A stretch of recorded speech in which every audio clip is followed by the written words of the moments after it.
दोस्तों, मियाँ बीवी चैनल में आज दोनों मियाँ बीवी हाजिर हैं।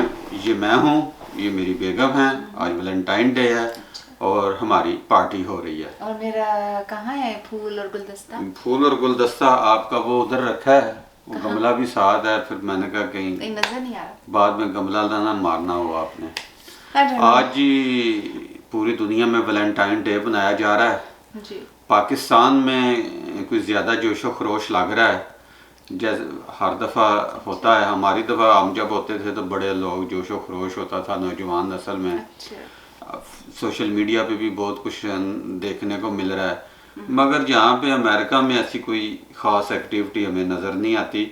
यहाँ पे सिर्फ शॉप्स में होता है, दुकानों पे गुलदस्ते पड़े हुए हैं, केक्स हैं, केक हैं या गिफ्ट शॉप हैं या वो क्या कहते हैं गुब्बारे बने हुए हैं दिल वाले, तो वो लोग खरीदते हैं या देते हैं एक दूसरे को। इसलिए यहाँ पे उस तरह की कोई गेमा गेमी या एक्टिविटी नज़र नहीं आती जैसी पाकिस्तान में नज़र आ रही है। वो वहाँ क्यों नज़र आ रही है पता नहीं, नज़र आ रही है या हमारे दोस्त सोशल मीडिया पे ज़्यादा लगे हुए हैं, बातें कर रहे हैं। मुझे समझ नहीं आ रहा। एक तरफ कहते हैं अच्छी चीज़ नहीं है, इसको मनाना नहीं चाहिए, और फिर मनाते हैं। असल में वहाँ पे पाबंदियाँ ज़्यादा है, इसलिए लोग कर रहे हैं। यहाँ पे तो रोज़ लड़का लड़की बाहर घूम रहे होते हैं, अब क्या पता वो वैलेंटाइन डे पे जा रहे हैं या खाना खाने जा रहे हैं। तो इसलिए यहाँ पे वो उस तरह की कल्चर चूँकि डिफरेंट है, इसलिए वो उस तरह की बातें नहीं होती। रोज ही वैलेंटाइन यहाँ पे रोज नौजवान वैलेंटाइन डे मना लेते हैं। मैंने कहा हमारे लिए भी रोज ही वैलेंटाइन डे होना नहीं, हमारे लिए काफ़ी है इतने। अच्छा जी, हमारे लिए क्वारंटाइन डे, हमारे लिए क्वारंटाइन डे काफ़ी है। ठीक है। तो आज बताएं क्या है, कोई ख़ास बात आपके पास है? आज कोई ख़ास नहीं है, आप बताएं।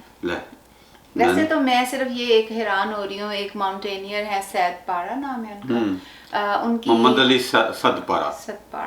उनकी मेहनत को, उनकी जफाकशी को ठीक है, सलाम है, लेकिन मुझे ये समझ नहीं आ रहा कि K2 पे जाना और वहाँ पे ये सब कुछ करना, क्या रिसोर्सेज पूरे थे जो वो गए वहाँ पे? जी बिल्कुल थे। तो अब वो कहाँ गायब हैं? क्या हमारे पास ऐसा सिस्टम या सैटेलाइट सिस्टम नहीं है कि हम उन्हें लोकेट कर सकें? नहीं, ऐसा सिस्टम दुनिया में कहीं भी नहीं है। अभी दुनिया में कहीं नहीं, कहीं भी नहीं है।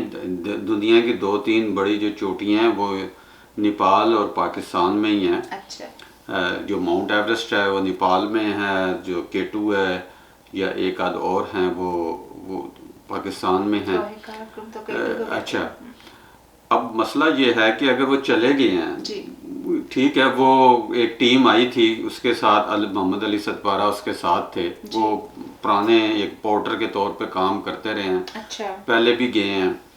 अब किस्मत ने नहीं वो यावरी की, या किस्मत में ऐसा लिखा था, कोई गलती हो जाती है, मौसम ख़राब हो जाता है, तो वो अब उधर उनकी डेथ हो गई है। वो ज़ाहिर है वो चले गए हैं, गायब हो गए हैं वहाँ पे बर्फ़ में। अब वो कह रहे हैं कि खैर आर्मी की टीमों ने या और टीमों ने, उनके रेस्क्यू टीमों ने उनको देखा तो है, मगर आप नहीं देखा ऐसा मतलब ये तलाश करने की कोशिश की है। मगर अब वो बर्फ़बारी इतनी होती है कि अगर बंदा उसमें गिरता है तो वो ऊपर तूफान में वो बर्फ़ में दबता चला जाता है, इसलिए उनका कोई पता नहीं चलता। तो अब कुछ लोग कहते हैं कि गर्मियों में जब कुछ थोड़ा सा मौसम बेहतर होगा, बर्फ़ थोड़ी सी हटना शुरू होगी, तो फिर शायद कुछ पता चले कि उनकी कोई बॉडी वगैरह की कोई बाकियात वगैरह मिल जाएं तो मिल जाएं। तो बहरहाल ये एक अफसोसनाक वाक़या होता है। लोग जाते हैं, कई माउंटेनियर जो हैं वो वहाँ जाके जो कामयाब हो जाते हैं, कई रास्ते से वापस आ जाते हैं, कई हादसे का शिकार भी हो जाते हैं। अगर पाकिस्तान में इतने अच्छे अच्छे ऊंचे पहाड़ हैं जिस पे जो लोग जाते हैं, एक्सपीडिशन करते हैं, जो भी करते हैं, लेकिन क्या हमारे पूरे रिसोर्सेज उनको कवर करते हैं कि वो सेफ एंड साउंड वापस आ सकें? हाँ जी, करते हैं। लोग जाते हैं वापस आते हैं। असल में हमारे पाकिस्तानी खुद तो जा नहीं सकते, ये किसी ना किसी गैर मुल्की टीम का हिस्सा होते हैं।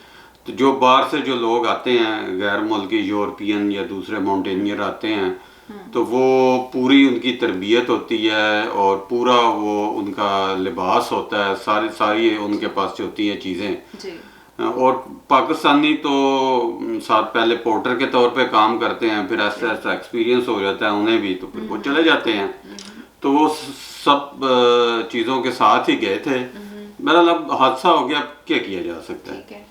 तो और अगली क्या खबर इसके है? अलावा मुझे वो मालूम करना था, जो मेरे सुनने में आ रहा है, मैं गलत भी हो सकती हूँ, कि पाकिस्तान में जितने भी केसेस होते हैं अगवा के, ज्यादती के, इस तरह के, उनके जो डीएनए टेस्ट वगैरह का प्रोसेस चलता है वो बहुत लेंथी होता है। मींस के 2-2.5 महीने, मींस 90 डेज का मैक्सिमम उसका कहते हैं। इसमें अभी बड़े लंबी क्यू लगी हुई है। और जो अभी रिसेंटली एक जीसीयू का भी हुआ वाकया, उसमें भी एक लड़की का अभी तक चल रहा है। और जब ये बात पुरानी हो जाएगी तब आएगा। मेरा कहने का मकसद है कि क्या डीएनए टेस्ट की एक ही फोरेंसिक लेबोरेटरी हमारे पाकिस्तान में है या कि इससे ज़्यादा है? मेरा ख्याल है एक ही लेबोरेटरी है, इस्लामाबाद में है कहीं, और वो उसका करते हैं, या शायद अब लाहौर में बन गई हो या कराची में शायद हो। मगर मैंने तो असल सुना है में कि- मसला ये है कि हमारे यहाँ वो फोरेंसिक क्या करना है, जब कोई खुदकुश हमला होता है ना, उसमें जो बंदा करता है उसके तो फौरी तौर पे वो डीएनए करवा लेते होते हैं वो कैसे? गवर्नमेंट वाले। कैसे, क्या मतलब? मींस कि अपने लिए काम वो वाला जल्दी, तो इस काम के लिए जल्दी क्यों? अब ये हमारा सिस्टम इस तरह का बन चुका है ना, हमारा सिस्टम इतना ख़राब हो चुका है, इंसाफ नहीं मिल सकता। इंसाफ मिल नहीं सकता, तो पैसे देने पड़ते हैं। अगर किसी ने डीएनए टेस्ट करवाना है तो पैसे देने पड़ेंगे। और फिर ये भी पता नहीं लगता कि वाकई डीएनए अब सूरत हाल इस तरह की है कि एतबार भी ख़त्म होता जा रहा है। हॉस्पिटल्स पे लोगों का एतबार ख़त्म होता जा रहा है। डॉक्टर्स जो प्राइवेट इदारों में हैं वो देखें, पिछले दिनों कोई फेसबुक पे एक स्टोरी चल रही थी कि वो डायग्नोज ही गलत किया है उन्होंने, वो किसी का ब्लड का ग्रुप ही उन्होंने गलत डायग्नोज कर लिया। और इस तरह की चीज़ें चलती हैं, तो डीएनए के पे भी एतबार लोगों का कम ही हो गया है। तो जब वहाँ के दोस्त जो हैं वो कोरोना टेस्ट करवाने जाते हैं, वो भी 3-3 लेबॉर्ट्रियों से टेस्ट करवाते हैं, 30-40 हज़ार रुपया खर्च करते हैं, मगर फिर भी जो है रिपोर्टें मुख्तलिफ आती हैं। तो सिस्टम हमारा इस तरह का है कि वो ख़राब हो चुका है। कहने का ये फोरेंसिक लेबोरेटरीज इतनी कम है, इनकी तादाद में इजाफा होना चाहिए। जो रेप केसेस में इजाफा हो रहा है, इस हिसाब से हमारे पास वहाँ पे तहकीकात कम है कि वो मुजरिम, असल मुजरिम को पकड़ा जाए फ़ौरन से पहले। यहाँ पर तो कांटेक्ट ट्रेसिंग जो कोरोना की भी है वो भी चल रही, एप्स चल रही हैं, सब कुछ है। मगर पाकिस्तान में इस हवाले से तरक्की बिल्कुल नहीं है। एक तरह से वही डगर, पुरानी डगर पे ही चल रहे हैं, और उसी मोटा हिसाब कह सकते हैं कि मोटे हिसाब पे काम। देखिए, पाकिस्तान में शुरू से ऐसे ही काम हो रहा है। अब आपको अमेरिका आ गई हैं तो आपको यहाँ चीज़ें अच्छी लगनी शुरू हो गई अच्छी हैं। का मुराद नहीं, जब और वहाँ पे कंपैरिजन करते हैं तो हम ये कहना चाहती हूँ, कंपैरिजन ना करें ना, अमेरिका का और पाकिस्तान का कंपैरिजन ना करें। पाकिस्तान अभी बहुत पीछे है सहूलियात में और दूसरी चीज़ों में, तो इसलिए वहाँ तो अब हमें तो अफसोस होता है। उधर थे तो हम जब उधर थे तो हमें कोई इतना एहसास नहीं होता था, हम उनको चीज़ों को नॉर्मल समझते थे। मगर जब इधर आके जब देखते हैं और मुख्तलिफ जगहों पे जाते हैं तो फिर हमें एहसास होता है कि यार पाकिस्तान में तो बिल्कुल ही अभी गाड़ी आप चला लें वहाँ पर, जैसे हम लोग वहाँ ड्राइव करते हैं, हर चीज़ एक ही सड़क पे चल रही है, स्लो व्हीकल्स भी चल रहे हैं, हैवी लाइट व्हीकल्स, एवरीथिंग तो उसमें हमें आदत हो गई। यहाँ पे नहीं है, लेकिन हर चीज़ वहाँ पे चल रही है। वहाँ पे ये मसला है कि वहाँ पे चल जाती है, सारे बार रूटीन के मुताबिक सारी जिंदगी वहाँ पे चल रही है। हमें उधर आदत थी, हम भी उधर जब ड्राइविंग करते थे सड़कों पे, गलियों पे, ये वो हॉर्न बजा बजा के, तो उधर हम एक्सपर्ट थे, ठीक है।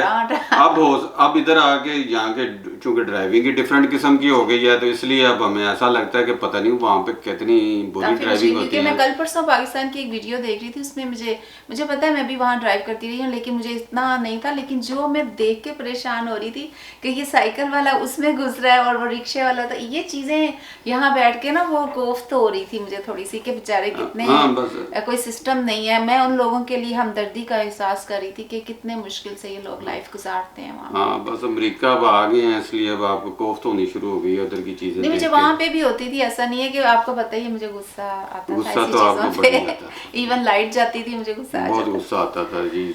लाइट जाती थी पाकिस्तान में हमारे घर की, और गुस्सा मुझ पे उतरना शुरू हो जाता था जैसे वापडा का महकमा मैंने बनाया। उस वक्त आसिफ जरदारी प्रेसिडेंट थे, तो मैंने कहती थी कि आप उन्हें कहें कि इस तरह से। और आप जरदारी के खिलाफ थी, और जरदारी के खिलाफ गुस्सा जो था वो मुझ पे उतरता था।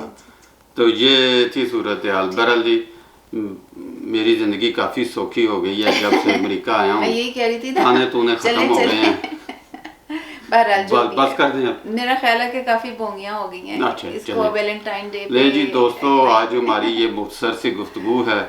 ज़्यादा लंबी सी ऐसी गुफ्तगू करें तो लोग कहते हैं यार आप एक जैसी बातें करते हैं। जी हम कोशिश कर रहे हैं कोई डिफरेंट किस्म की जाए।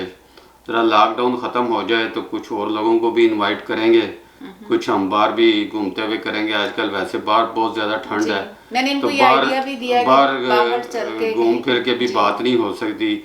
तो आजकल इतना स्नो फॉलिंग का और ये सब मौसम इतना ख़राब हो रहा है कि हम बाहर नहीं। मेरा प्लान है कि मैं इनको कह रही थी, आप भी बताएं कमेंट्स में, कमेंट करें कि क्या हमें ऐसा करना चाहिए, बाहर जाएं और वहाँ पे हम थोड़ा सा सिटी दिखाएं और मुख्तलिफ जगहें दिखाएं और अपने मौजू पे बात नहीं, करें। आप तो ऐसे उनसे लोगों से पूछ रही है ना जैसे आपके कई लाख सब्सक्राइबर हैं और वो आपको वो जनाब आपको धड़ाधड़ आपको कोई सवाल बात भेजना नहीं। शुरू करेंगे। हमें तादाद से नहीं, हम क्वालिटी को देखते हैं, हाँ क्वांटिटी को नहीं जी, देखते। शुरू में सारे ऐसे ही कहते जी हैं जब हम। बहुत ज्यादा हो जाएगी वो क्वालिटी ही होगी, ऐसी कोई हाँ, बात फिर भी नहीं है। क्वालिटी होगी और फिर भी क्वांटिटी होगी। लो जी दोस्तों, ठीक। मेरा ख्याल है आज की बोंगियाँ इतनी काफ़ी इतनी हैं। काफी है। Okay, thank you, take care, अपना ख्याल रखिएगा। Thank you for watching.